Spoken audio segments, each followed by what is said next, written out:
तर संपूर्ण परभणीमध्ये इंधनासाठी नागरिक पेट्रोल पंपावर गर्दी करत असल्यामुळे जिल्हा पुरवठा अधिकारी विलास मुसळे यांनी इंधन विक्रीवर मर्यादा लावली आहे। परभणी शहरासह जिल्ह्यामध्ये आता 200 रुपयांचे इंधन हे दुचाकीला तर 2000 रुपयांचं इंधन 4 चाकीला दिलं जाणार आहे। या पलीकडे कोणालाही इंधन दिलं जाणार नाही।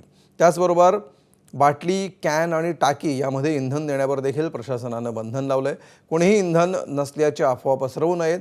जिल्ह्यामध्ये इंधनाचा पुरेसा साठा आहे असं जिल्हा पुरवठा अधिकारी मुसळे यांनी म्हटलंय।